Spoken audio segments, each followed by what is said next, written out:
Hey, welcome to the Beginner Photography Podcast. Today, we're learning how to uncover authentic beauty. So let's get into it.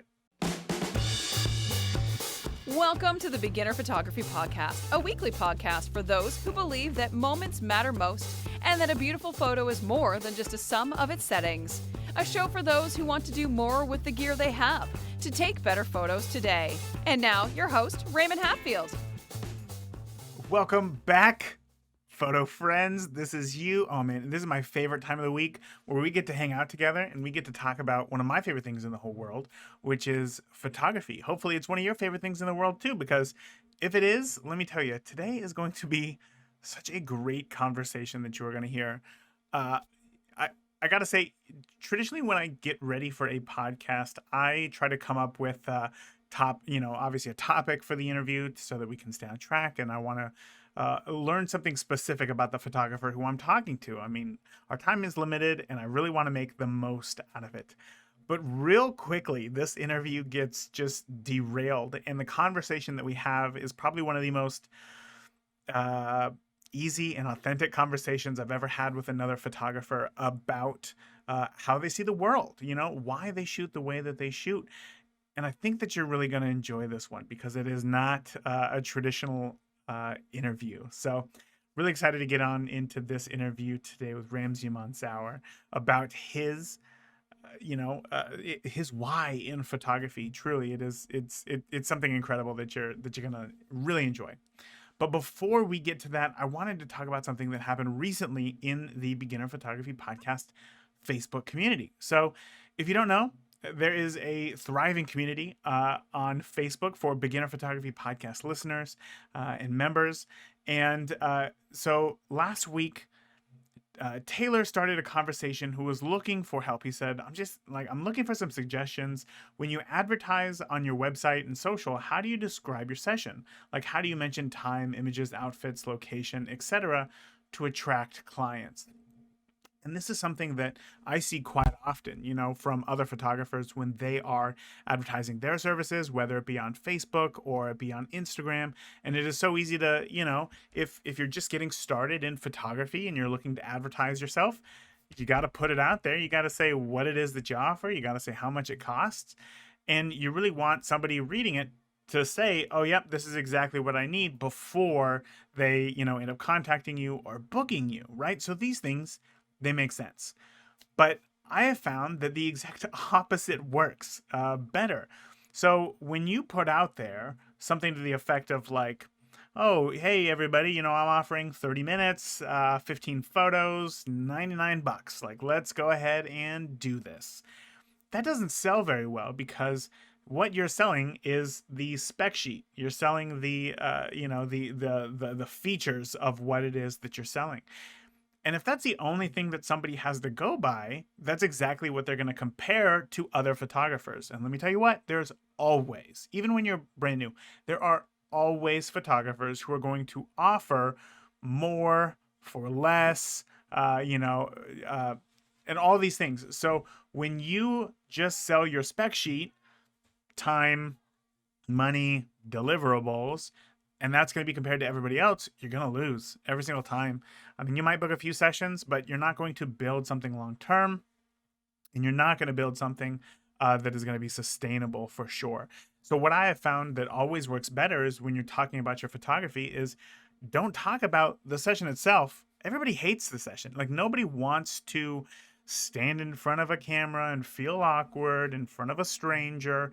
That is your job to make them feel good, right? And maybe you do a great job. But if they don't know that, then the chances of them hiring you are going to be nothing.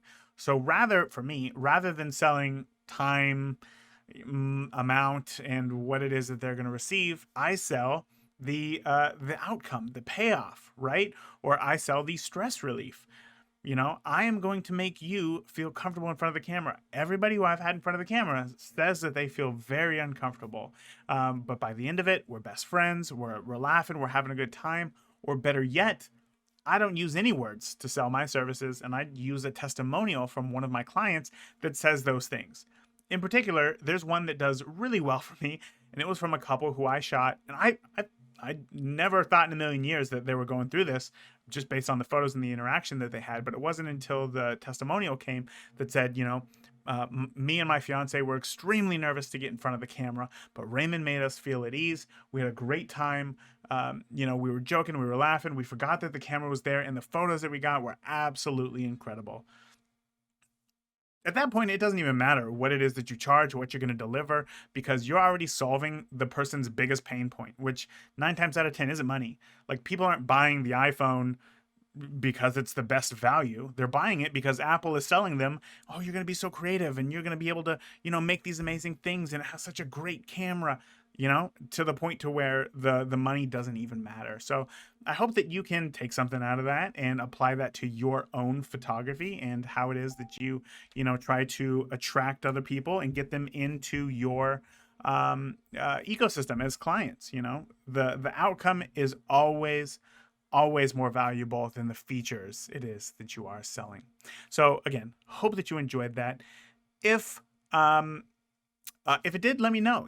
As I said, we're having these conversations in the Beginner Photography Podcast Facebook community all the time. So if you're not part of it already, come on in. You can find the link in the show notes to this episode, or just search Facebook for Beginner Photography Podcast. You'll find it there. So, all right, with that, let's go ahead and get on into this interview right now. Again, you're really going to like this one, with Ramzi Mansour. Ramzi, one of the things that, after talking with you just for a few minutes here before we even started recording, it's very apparent that here in photography, you have a very strong mission, and that you have a larger goal for your photography than just getting out and just taking pictures. And as somebody who's been, I think I've been shooting now non-professionally for more than 20 years, but wow, I can tell that by having that mission, like, that's what's going to help you go so much further than where you're at today, which is amazing to think about, because a quick Google search, there's a lot of accomplishments with your name on it. So before we get into any of that, I really want to know, like, where did photography start for you? So it actually started by an accident, to be honest with you, right? I retired. I came to Cape Town. I came with my wife and kids here, and I was spending a lot of the time in the gym, where I ended up looking like these bouncers in a nightclub. And I just thought this needs to change, because it's not what I signed up for, And one day I was walking in a mall, and I remember when I was young, my mom and my auntie used to take photos. They were models in the olden days, and they used to take photos of them. And I was like, let me just grab a camera and just, I don't know, take some photos of the kids or something. And I started taking some photos of the kids, and one day we were at school, and I pointed to my wife, and I said, look at this kid over there. My God, he's beautiful. He's a beautiful boy. But she goes, do you want to take photos of him? And I said, well, how do I just go up to this 12-year-old boy, or 16-year-old boy, and say, hi, can I take photos of you? It's a bit weird, right? Yeah. And by pure coincidence, his mother was a friend of my wife. And she goes, oh no, I'll introduce you. And so they introduced me. And so that, the mom asked me, are you a photographer? I said, well, not really. She goes, are you an amateur photographer? And I said, well, I'm not really. She goes, well, what are you? I said, listen, lady, I just think I could do justice with your son. And look, these are some photos of my kids that I took. And she goes, okay. And she said, sure, no, knock yourself out. So, I took the kid to the beach. I had him dress up like James Dean, and, I took some nice shots of him. The next thing I know, I get a phone call. Once I sent the pictures to her, I get a phone call the next day saying, look, I'd like to see you for coffee.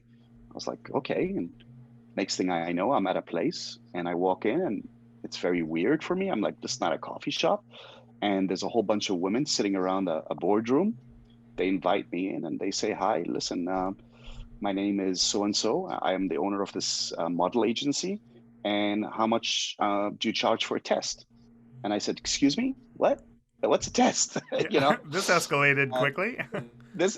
Yeah. And I go, I'm sorry, I don't know what you're talking about. I'm coming for coffee. And she started laughing, and she said, you don't know what a test is? I said, no, ma'am, I don't know what a test is. And she said, well, look, I want to cut to the chase. The photos that you made are reminiscent of someone I greatly admire called Peter Limburg. And I haven't seen photos like that here in Cape Town. And they are beautiful, and I want you to shoot all my models. Mm-hmm. Would you be interested? And I said, sure, if you trust me, sure. And she said, okay. And I said, but I have some conditions. And she said, what's that? I said, well, the first condition is I'll never charge any money for it. So that's the first thing. The second is I want to shoot in black and white because that's what I feel is beautiful. She said, okay. And she said, what's the third? I said, I'd like to shoot you first. And she was the owner of the agency and she was an older woman, right? So she just went blushed and she went red and we became good friends. And well, it was one, then another, then another, then another. And the next thing I know, 200 and something women later, it became, when you're in a small community, your name gets out very fast, very quickly, especially when you're talented in a certain area, when people are getting the results. So all of a sudden I ended up thinking, wow, I don't have to go to these models. I just am going to deal directly with the agency. And this way, I don't have to worry about anything. I just deal with the agency. They give me a brief. They say, look, this is what we're looking for. And I say, great, can I shoot it my way? They say, sure. And I do it. And then eventually what happened was I started building trust in one agency, which led to me creating a small portfolio, which another agency saw that called me and said, look, would you be interested in shooting our models? And I said, sure. And then the next thing I know, I've got all the agencies and I'm just trying to schedule, how do I put this one over this one and this one first and this one, because you always want to keep that loyalty to the original one that gave you that shot, which, up till today, I always say, no matter who calls me, if she calls me first, I'm going to give her priority because I'm that kind of animal, that loyalty is there, right? And so it spiraled out of control, became viral, like they say, like a viral thing. And here I am today.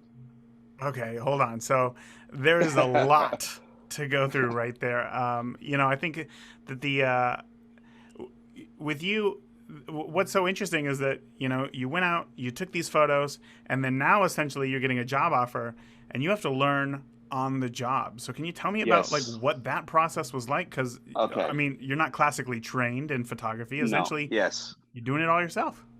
Yeah. So, well, one thing with me, and if there's any advice I could give anyone, I mean, I did this in my business life. I did this when I wanted to be a CrossFit instructor. Whenever I want something, I become obsessed, right? And so for me, your passion and your obsession is actually going to be the thing. Raw talent can only get you so far, right? So in photography, you have an eye or you don't have an eye. You can always teach someone who has an eye the technical skills, but it is much more complicated to someone who has technical skills to teach them the eye. It's either you have it or you don't. I was fortunate. I had the eye. I could spot composition immediately, but I didn't have the technical. So luckily today we have got YouTube. We've got YouTube. We have sites. We have Skillshare. We have so many documentaries that I downloaded. I bought books. I bought tutorials. I bought PDFs, ebooks. I just absorbed as much knowledge as I could. And for me, it wasn't necessarily the knowledge of the basic foundations of aperture, shutter speed, ISO. It was light, because I soon discovered very quickly light was everything for me. How do I control and manipulate light, and everything else falls? And so I just studied. And then the truth of the matter is, it was testing. So I do something, test it, write down notes. Nope, that didn't work. Let's try it again. Write down notes. Listen, when I have the sun at this, and I do it at this ISO and this shutter speed, these are the results. Okay, write it down. And I just kept on doing it. Hundreds and hundreds of photos. So self-taught, but I mean, you have to become obsessed. Well, at least for me. What's great to hear you say there is, I think while a lot of people, it's very easy to go on YouTube and consume 100 million videos and then not doing anything about it. I loved hearing, your process there of, okay, I'm going to go out, I'm going to try something very specific, and then I'm going to write down how it goes. Because, having that feedback is really the only way that you can grow. But I'm interested, from all the YouTube videos, from the books, from the courses, from the documentaries, was there one thing that stood out maybe above the rest that I'd say, opened up your eyes to a new aspect of photography? For me, to be honest, if there was anything that I could say was for me mind blowing personally, was when I discovered Peter Limberg. Hmm. His photos didn't was not the technical perfection of what photos are supposed to be.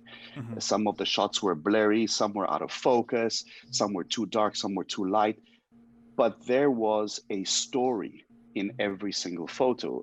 You felt like you were there. You felt like he had a way of creating a story within just one single picture. And for me, that's what I set out to do. How can I make a photo that can encompass and encapsulate everything about that person I'm shooting? And then I realized it comes down to two things: rawness and authenticity. If there is no authenticity in a picture, for me it didn't fly. Yeah. That was so Limberg was my inspiration, and then I studied him profusely. I bought every single book that the man ever had out. I downloaded every video that had been done about him, every YouTube video, every campaign he was in, every photo shoot he ever did. I tried to download in high res, and I would study them, open it, zoom in, pixel by pixel. Why did he do this? What was his idea behind this? Why was she looking this way? Ah, this was the story. Uh-huh, I get it. This is how and I started understanding. And you don't originally, when you start photography, you always copy, Yeah. right? That's a You basic have thing. to. Yeah. You have to, right? You got to copy, and that's fine. But as you're copying, you're learning, and you're learning what starts working for you and what doesn't, because you're not Peter Limberg, you're not Herr Britz, you're not Patrick Demarchier, you're Ramzi or whoever, right? So you copy, but then you start realizing, well, I actually like it a bit more when I do this, and that's how you start developing your style, right? So it starts from somewhere, but the thing that has to be there always is your consistent shooting nonstop. Don't ever stop. Just shoot, and keep shooting. And I mean, you know that. I'm sure you. That's the same thing you do. I'm sure. Oh, after, my last wedding of the year is probably somewhere around October, November. And if I don't continually shoot during the winter, come May, that next wedding of the next year, I'm rusty and I feel terrible. And Yeah, that first wedding is always I rough. know. Yeah, I And know. Yeah, that's exactly it. So luckily, I got some kids who are fantastic test subjects to go yeah. around and photograph and keep me fresh. I want to go back to what you had said there about authenticity, right? The importance of making sure that your images feel real and feel raw. Oftentimes, say a model comes to you, say it's the first time that you're working with them. How do you build rapport with them right away to create that authenticity? Great question. So I learned very quickly that in the beginning, what would happen was models would come on set and I would have to start and shoot and all that. Then, as I slowly started developing a name, I started putting a little bit of my demands, so to speak. And one of the things I said was, look, I'm not going to shoot anyone unless I meet them first. Hmm. And the reason was because I need them to understand me, who I am, and I'd love to understand who they are and not understand them as a model. So the first thing I tell them when I meet them is, look, I'm not interested in your portfolio and I'm not interested in your agency. Everybody knows that about me. I'm interested in you. But I can 99.999% guarantee that the photos we take will be in your portfolio and the agency will use them, right? But I'm shooting you. I want to meet the woman or the man, but it's 90% the woman behind the model. And you will be shocked at the response I get because they're not used to this. They're like, Hmm. "Are you serious?" And I say, "Yeah." But why? I said, "Well, why not?" And they're like, "Well, no one's ever said that to me." I said, "Well, guess what? I am." Because in order for me to get an authentic moment from someone, I have to be authentic. It's a two-way street. I can't ask someone to be vulnerable and let me in, and I'm not. It has to be a two-way streak. So one of the things I do is I sit down, I meet them, they come either to the studio or I meet them at the agency, and I sit down with an hour and a half, and I just get to know them. And I'm not interested in the model. They bring their portfolio with, and I said, look, I'm not interested in all this because the shots we take are going to be nothing like this. tell me a bit about yourself. Tell me about your mom, your dad, you have brothers, sisters. What do you like doing on the weekends? And they're all like, I don't understand. Why are you asking me these questions? And I'm like, because I want to get to know you so that when I'm photographing you, I know what to trigger. If I want mood, I know what I need to speak to you about to get that emotional reaction. And then they're like, oh, wow.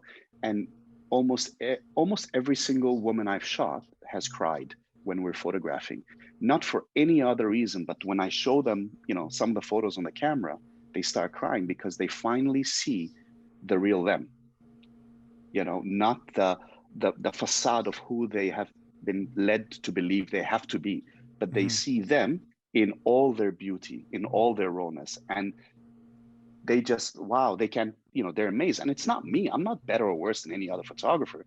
I'm just being real with them. I treat them the way I want to be treated. Yeah. And with that comes that connection. And with connection comes safety, comfort, and the most important thing, trust. And when there is trust, there is magic. Yeah, I can see that. And as I was telling you earlier, you just take one look through your Instagram feed and it looks as though you are best friends with every one of these models who you're photographing. And there is a genuine connection that I can see in the images. So I can tell that whatever you're doing is working, or whatever you're doing. You just told me exactly what you're doing. I can see that it's working. Yeah. But I want to know, like, where did you learn this from? Because I've never, I've never seen this in like a YouTube video that says, hey, before your 1 hour session, let's sit down with them for an hour and a half and ask them about their family. So where did this come from? In my business career, because like I told you before the podcast, I am a businessman, I'm a venture capitalist. And one of the things in business is it's a chess game. It's being able to sort of play the game and know when to bring out the queen, when not to, when to take the king, the pawn. So I was always trying to connect with people based on knowing when I should strike or not strike as a business. But when it comes to photography, you can't do that. You can't be playing with people's souls, right? It's like I told you, it's a privilege. So what I did was say, okay, what did I do in business? Oh, it was always getting to know the person and understanding them. And that's how I would trigger to get a transaction or a deal that I needed. Well, here we can use the same thing, which is getting to know people on a humane level to say, hey, how do we connect with each other in a safe and trusting way where you allow me to see part of you. Yeah, it's a small part, but that small part is very important to me. I'll show you who I am in all my good, bad, and ugly, and you just show me who you are, and together we make this magic. Wow. Can you give me an example of a time where maybe the information that you learned just while sitting down and talking with somebody really made the session that you were having with them like really special? Okay, so actually every single woman has been special, but I mean, and I the thing is, I love them all. I really love every single woman I've ever shot because each one has taught me something. But there was this one particular woman who is now is like a little sister to me. She really is like my little sister, and she's like my muse, and she's been on the cover of a New York fashion magazine with my photo, which is super exciting. Yeah, congratulations. And when we met, I got her number from an agency, and I called her up, and I said, "Hi, my name is Ramzi. I'm going to be shooting you on Friday. And I just thought I'd give you a call and say, hi, how are you? And get to know you a little bit." And she says, "Get to know me?" And I got really taken back. And I said, "Yeah, I just wanted to know if I could just ask you just a few questions and just understand a little bit about you." She goes, "How long have you been doing this?" And I go, I don't know, 9 months. She goes, 9 months, 9 months. And I just thought, oh my God, this woman is crazy. Oh my God. She's actually, how can she talk to me like this? I'm just trying to be nice. Why is she, And so she was sweet. She was very polite to me, but I mean, I could tell immediately like, this is not going to work. I called the agency and I said, "Listen, I'm not going to shoot this woman." She said, what? They're like, I said, this woman, there's just no way. I tried. She's closed. She's not interested, and I'm not gonna do it. And the owner of the agency it was a friend of mine, said, Ramzi, I promise you, you're going to fall in love with her. Just give her a chance. I said, no way, no way. She said, please give her a chance. I said, fine, I'll take your advice, but I think this is going to be a disaster. Anyway, came Friday, I was shooting a model at the beach. It was a very beautiful shoot, and I had shown the previous model some of the pictures, and it just so happened that she started crying because she felt so connected to those photos. Now comes in the other model and sees the first one crying, looking at the photos. So something must have triggered her, and she just sat down. I walked up to her and I said, "Hi, I'm Ramzi." And she said, "I'm Katrine." I said, "Well, it's nice to meet you, Katrine." I said, "Look, I'd really like to start over. I just want you to know that I will do everything in my power to make sure I give you something that is worthy of who I think you are." And she looked at me, and it was like a millisecond. Honestly, it was like a millisecond, but it felt like an hour when you that one look. And she looked at me and she said, "I'll give you everything I've got, but don't you dare hurt me." Mm. I held her hand. I held her hand, and I said, "I swear to God, I swear on my life and my kids, I'm not going to hurt you. I'm going to give you everything I have." And we did a shoot. And that shoot is a 12-page editorial in a New York fashion magazine that came out last month, actually. She's on the cover. Her pictures are next to, Louis Vuitton and Prada and Chanel. And she's become so close to me. And in her defense, that's what photographers would do. Pick up Yeah. the phone, say, "Hey, so listen, do you want to have a drink?" Mm. So that's immediately she didn't know me from a bar of soap, right? So, but her, it's all this preconception of each other. I just thought, oh my God, that's a diva. I don't want to be anywhere near her. This is going to be horrendous. This is going to be the worst thing ever. And actually, by going out of my comfort zone, and with her going out of her comfort zone, and us being vulnerable with each other and trusting each other, we were able to create something so phenomenal. So I don't know if that helps answer your question, but It that does. that yeah, you know. Yeah. What's interesting is that, like, with your, I guess, unconventional start into photography here, Yeah. I'm sure that there's a lot of things that you had to figure out. Like, Yes. there's a world of very sleazy photographers out there, which is Yeah. really unfortunate Yeah. that models have to deal with. Yeah. How did that change the way that you approached models going forward? So two things happened. Part of the reason I really got into the photography was, one, to look at the creative side of what I thought was my creative side, but the other was, I was also I just didn't like the way women were being portrayed, and I still don't. I think it is changing ever so slightly, but we went from a culture of women being supermodels, for less of a better word, to being objects of sexual desire. Mm-hmm. And they became objects. And for me, that was something I didn't like. And what I didn't like more was that there was a lot of photographers that were using the title of photographer to leverage on treating and sort of demeaning women. And I'm not saying in a look, for them it wasn't bad. They did it because they think it's sexy and hot and but at the end of the day, for me, it was, how do I create timeless, elegant photos where it doesn't matter whether you're in the 1920s or in 2050, you'll never know my photo, which time it was taken. It's timeless, it's elegant, it's timeless, it is minimalistic, it is classic, it is raw. It doesn't matter. There is no frills and all that bedazzlement in it to make it, oh, that was done in 1980 when breakdancing was big, right? Yeah. It just is. Yeah, I mean, that's the only way I can answer that one, I think. Well, you mentioned something there, and that was that your style of photography is kind of minimalistic. I would love to Yeah. explore that more. Is that something that you strived for maybe when learning photography, or is this just a byproduct of how you're telling stories? Um, w- well, what I saw was the following. It's like another reason why people ask me, why do I shoot in black and white and not in color, right? Because a lot of them say my color is even more beautiful than my black and white. And I say, well, look, for me, two things. When I'm shooting a subject, I'm trying to really get to the essence of their soul. I'm photographing the person.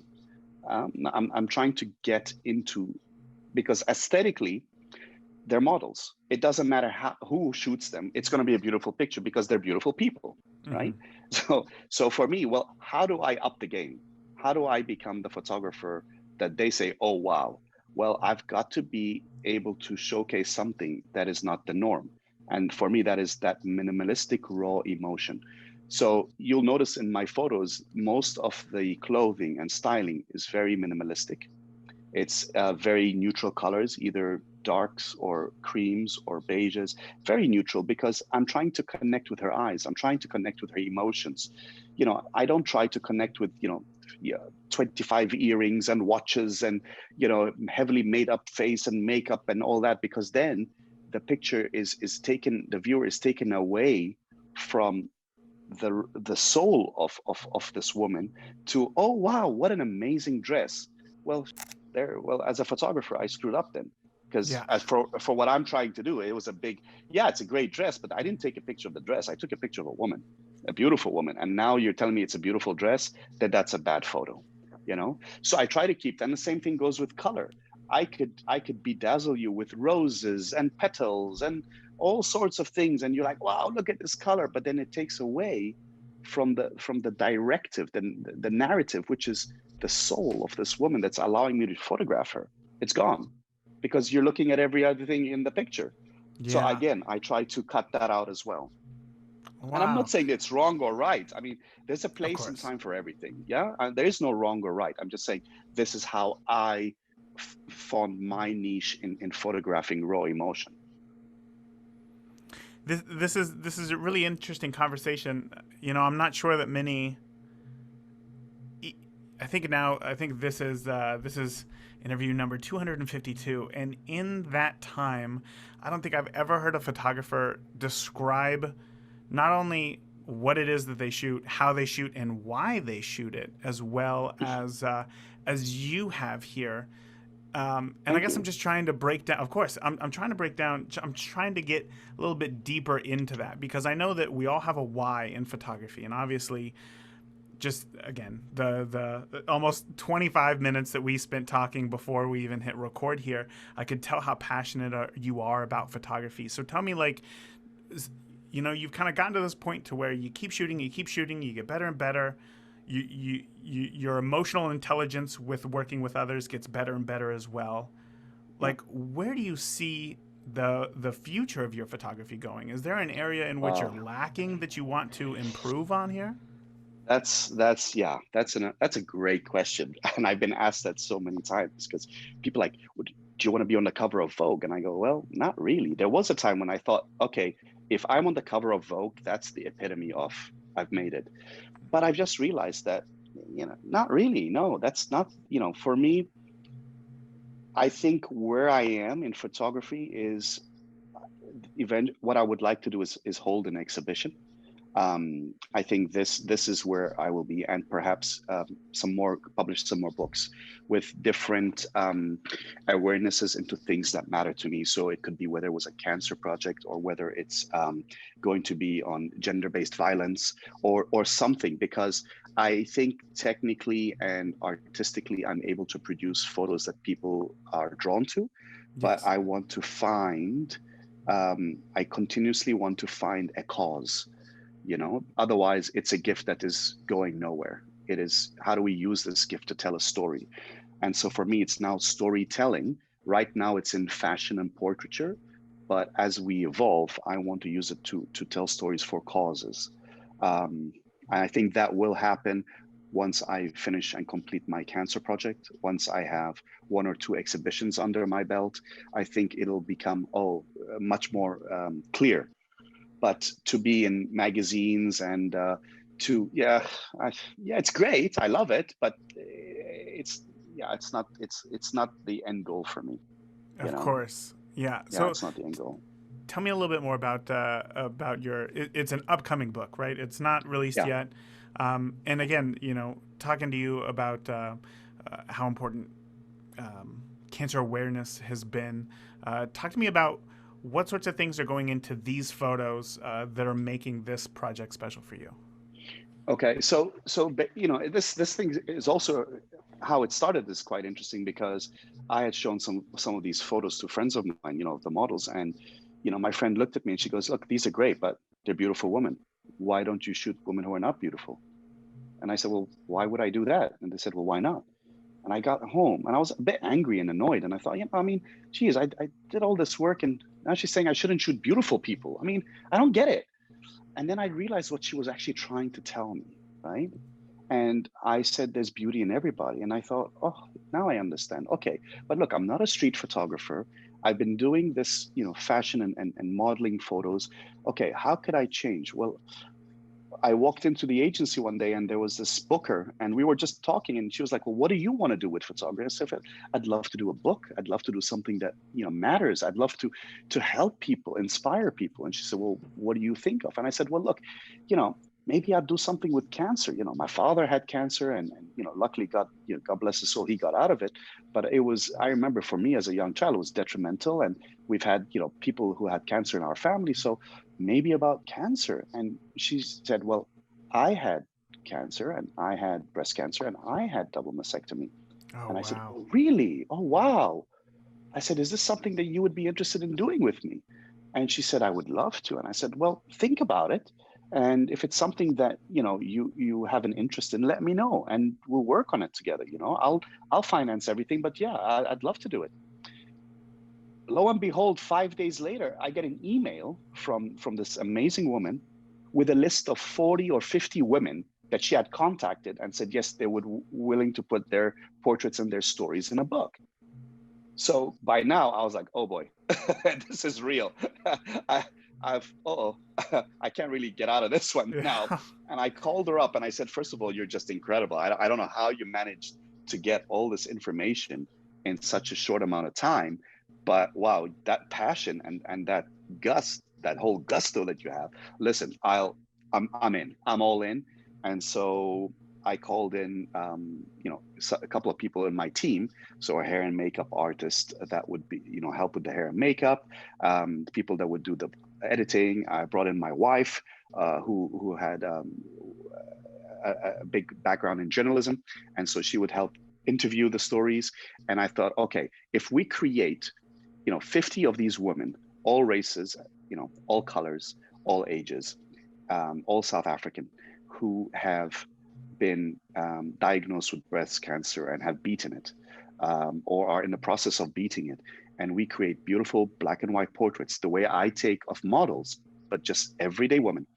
And we create these inspirational stories in their words, not mine, but their words, where we create a black and white coffee table book and we can put every single hospital or cancer ward, we can put one of these books where if a woman or young woman feels a lump in her breast and is able to go to wait in a doctor's room because you never see a doctor on time, you're always waiting 30, 40, 50 minutes, 1 hour.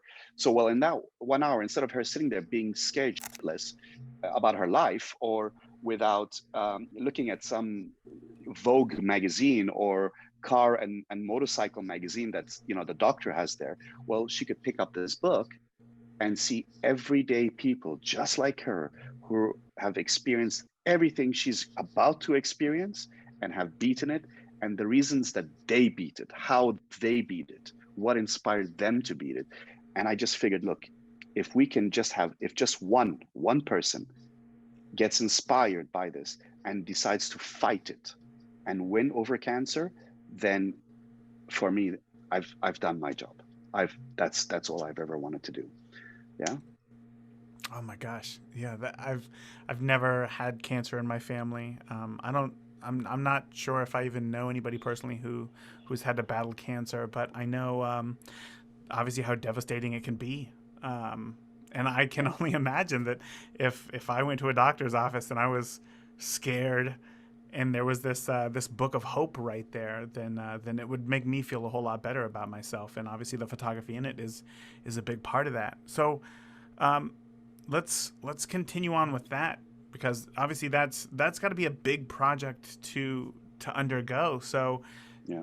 talk to me about the storytelling aspect of it. Obviously, or I take that back. Talk to me about the storytelling aspect of the photography that you're doing. Yeah. Are there is it backdrop, same lighting, photos back to back, or is this an entirely new setup So every time you shoot? no. So what we're trying to do is keep it synonymous across the board.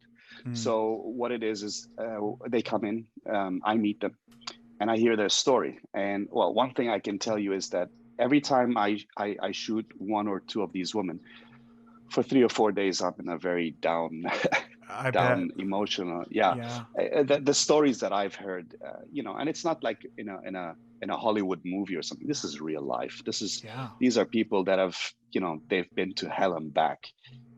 Some of them have had it several times and it's come back worse. And it's just crazy, the stories that I've heard. So, I'm emotionally drained. I mean, I've sat and cried with these women in the studio because I'm just so overwhelmed. And so we get to hear their story, and then when they're ready, and we do hair and makeup, and it's just touching up, just to make them feel beautiful, right? And I try again, very minimalistic clothing, and it's really 3/4 or headshots. And I just say to them, I say, the story that you have gone through in this cancer journey, I just want to feel it. Talk to me through the lens. Let's do this little dance, you and I. And in that dance, I want to see the story and eventually what it did to you and who you are today. Mm. And you will always find towards the end of the shoot this glow in their eyes. And it's almost funny because, especially when I'm taking my octobox and the catch light goes on them, it's almost like it's weird, but it's almost like a miraculous light. God's light is shining on them, because it's these photos just really portray them. And you know these are not models. These are just everyday women, and they're not always aesthetically pleasing to photos. It's they may be, as there's some people who are beautiful in real life, but you take photos, it doesn't really look good. Sure. Then there are others that are that you're like, oh my god, and then you take a photo of them and you're like, Jesus, it's a supermodel. It's just angles and light, and Yeah. so these are just, and so it's a big pressure on me, because I have to find a way to light them and hide shadows and curves and contrast and all that, to try and keep them in the most beautiful light as possible, while still getting that emotional connection and their story. So then that happens, and then the next thing they do is they have a long Zoom call with my wife, with several discussions about what they went through, which she then translates, and she then turns it into an inspirational story. And yeah, it's a year and a half so far that we've been on this project, but yeah, it'll be out in October. That's gonna be real powerful stuff. Real powerful. I hope Well, so. Yeah, it's a if big responsibility. if a copy ever comes to America, I would love to get my hands on it and take a look, because No, that's no, gonna I be. would, yeah, I would. Look, we're going to do it as in ebook as well. So Oh wow. we will set up a site and we'll put up for free on an ebook, because at the end of the day, right? This is something these women have entrusted me with, telling their story. Sure. I'm. It's a massive, massive. It is much bigger responsibility than taking beautiful photos of beautiful women. Of You know, course. Yeah. I mean, it's a, and I think maybe that's also why I take beautiful photos of beautiful women, because it's just a bit more feeling good. It's a good feeling. It's more uplifting, and my spirits are more uplifted, because really I'm very emotionally drained, and I have to do right. I have to do justice by them, and I will make sure that you get a copy. I mean, it'll be there for anyone who wants to see it. Yeah. As long as we can inspire. Yeah. I mean that sounds incredible, and yeah, I look forward to seeing what it is that you are able to create with that, because already, I mean, I'm getting kind of emotional over here hearing about this. So I know that having something in your hands is just going to be real powerful. Yeah. Um, I want to go back to let's keep talking about one of the things that you said, I believe earlier, is that you didn't want to do any sort of editing or retouching on your photos. And when it comes to photography, especially fashion photography, I mean, the two kind of go together, right? Photography and Yeah, then yeah, the edit.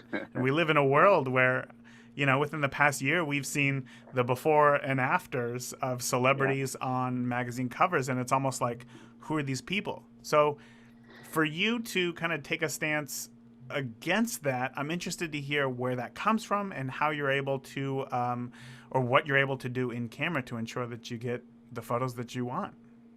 Geez, you're really good at these questions. Wow, these are Thanks great so much. questions. Yeah, no, they're great questions. And okay, so with regards to the photoshopping, right?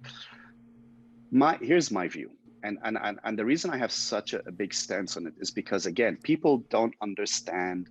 I believe they don't understand the repercussions of their actions. They think that by photoshopping an image to make it look perfect, you're actually doing justice to the woman.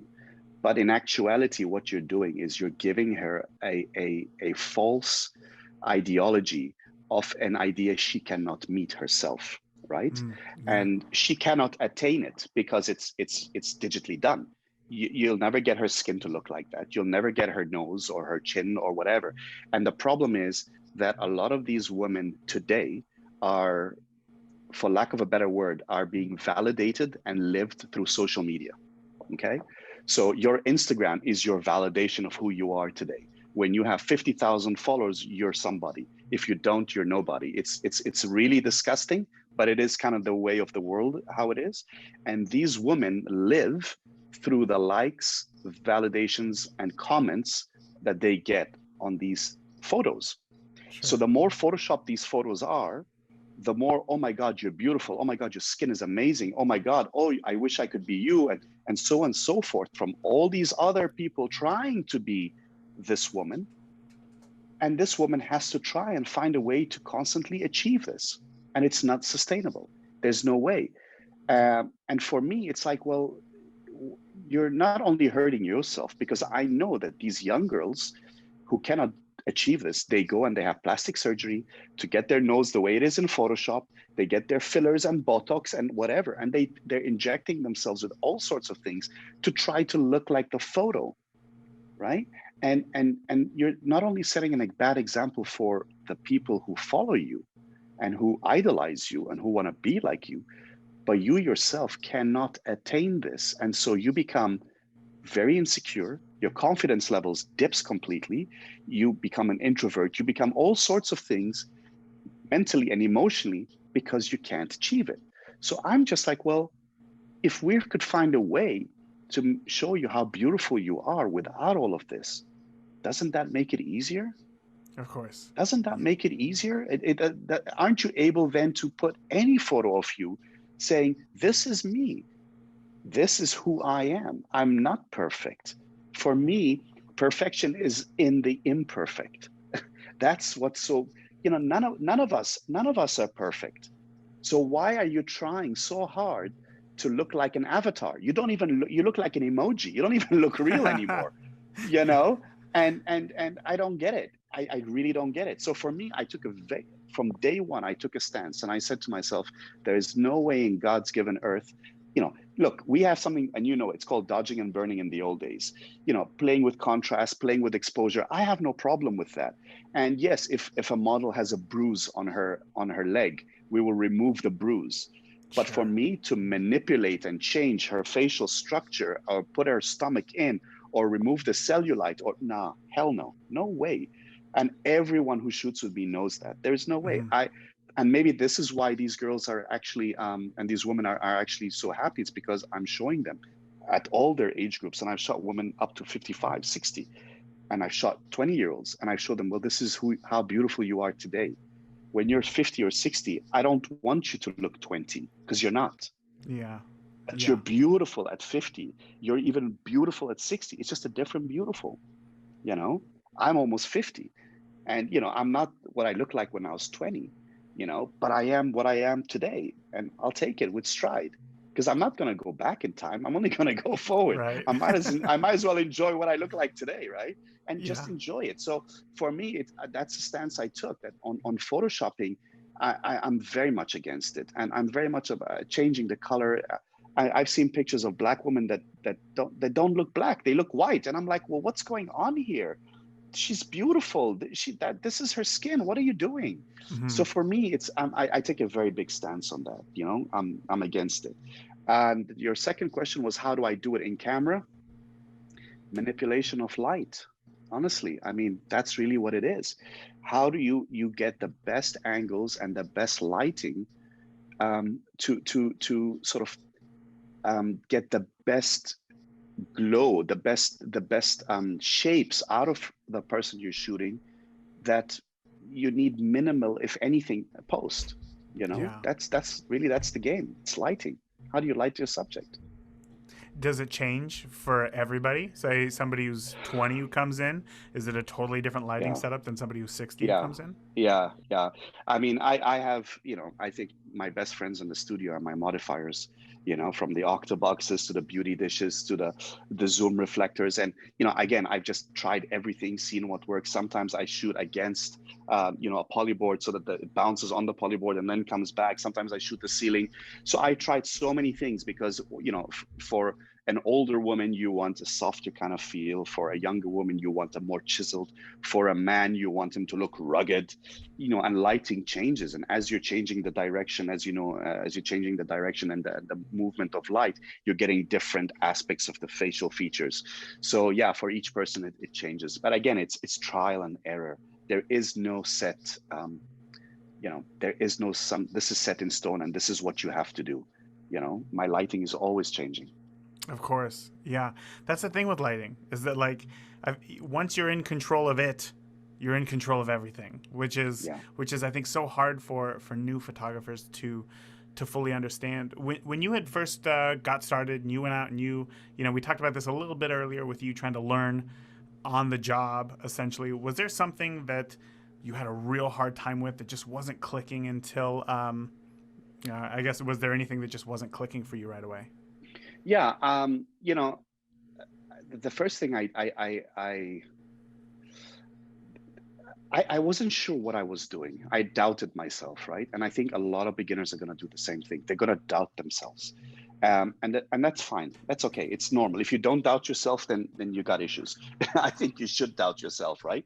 So I doubted myself a lot. And what I also, one of the things that I made a mistake was I was, just taking too many photos, on any given subject. Yeah, I was just constantly taking photos nonstop. So on one look, I would take 300-400 photos. Well, then I Yeah. found out, well, when you come back home, it's going to take you another, 6 hours to go through it. So now I have two rules of thumb when I'm shooting, and one of them was taught by a mentor, photographer friend of mine, called Henry, and he said to me, and I'll never forget this.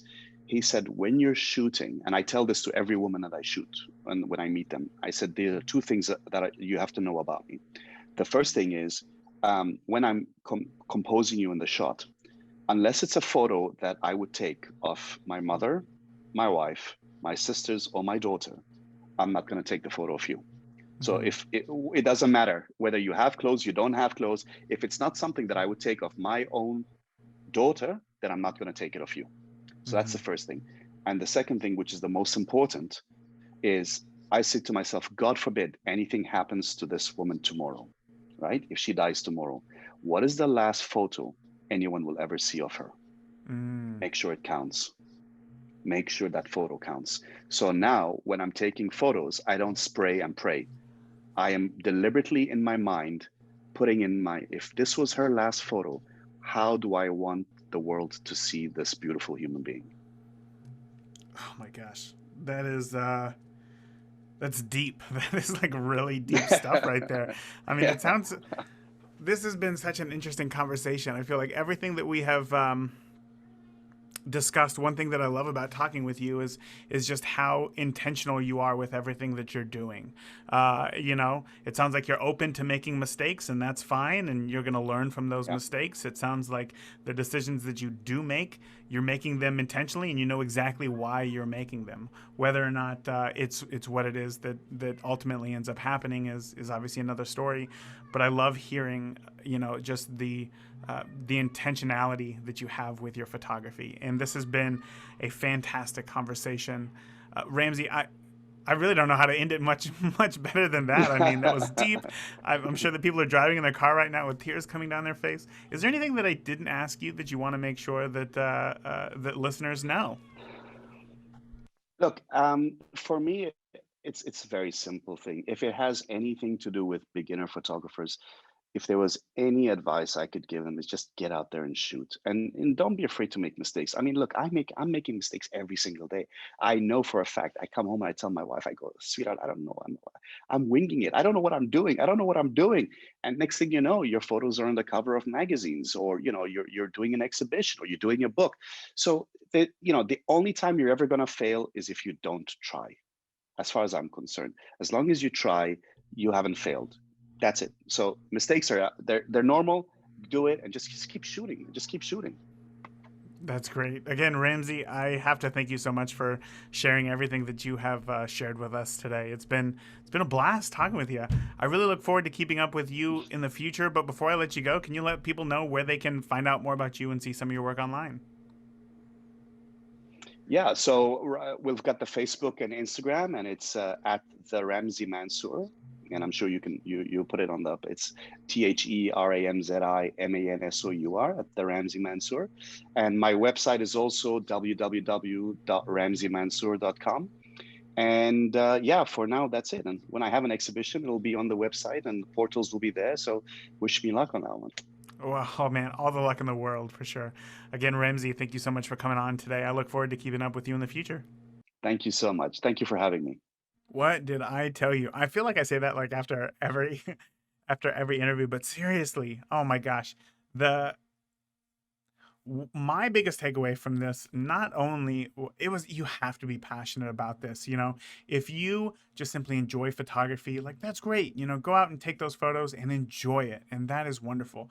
But the amount of passion that Ramzi brings to his photography, and having a why that is just like in your face, here's why I do what I do, there's nothing more powerful than that. There's nothing more powerful than that. There's nothing that is going to drive you faster to getting the results that you're looking for. Because if you're not passionate about something, you're not going to work hard for it. But when you really want something, when you really enjoy something, you are going to do everything in your power to make sure that you're able to do it and do it well. You know, again, this Ramsey, if you're listening right now, geez, one of the best conversations I've had in a long time. So thank you so much for your time and sharing your, your expertise and your knowledge with the listeners of the podcast. I know that they enjoyed it. And if you did, if you're listening right now, if you're a listener, feel free to let me know your thoughts in the Beginner Photography Podcast Facebook community as well. I would love to hear your biggest takeaway. This is one I'm going to remember for a while. So with that, and that's it for this week. Until next week, I want you to get out. I want you to keep shooting. I want you to stay safe. And that's it. I'll see you next week. Love y'all. Thank you for listening to the Beginner Photography Podcast. If you enjoy the show, consider leaving a review in iTunes. Keep shooting, and we'll see you next week. Thank you. Look, I mean, I'm still a newbie at this. I have That doesn't so much matter. to learn, but it doesn't exactly. It's we get so caught up. I mean, I'll tell you something. When I started, yeah, I bought myself a Sony A7, okay, Mm-hmm. and a friend of mine said, "You have a," he's an Italian, right? And he said, "You have a Sony? Only idiots use a Sony. You are supposed to be using a Leica." I said, "A what?" He said, "A Leica." So what the hell is a Leica? He said, "It's the best camera in the world. It's a proper camera." So the next thing I did was, not to look stupid, I went and I bought every flippin' Leica known to man. Oh my gosh. Okay. And the truth of the matter is, it was a mistake and it wasn't. It was a mistake because I went for the usual, you look for the best and then you take the best pictures.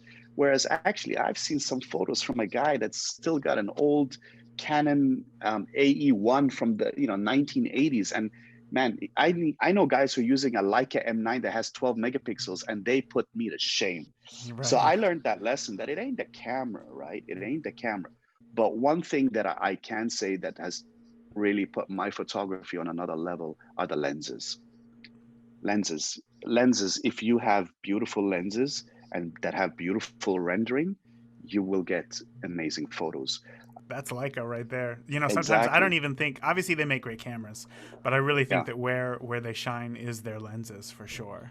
Well, what I love about the Leica system is that the A7 or the A9 or the A7R4, you can shoot 20 frames per second, and the eye is you'll never make a mistake.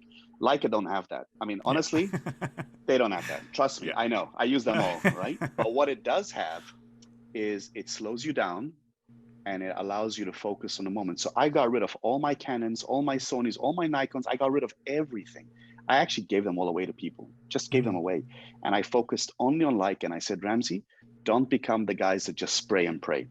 Slow down, be deliberate, see the movie. It's almost like a movie in my head. See it, capture it. And those lenses have a lot to do with the photos that you see, in fairness to them. Yeah. Sure. Those Yeah. lenses are, yeah, yeah.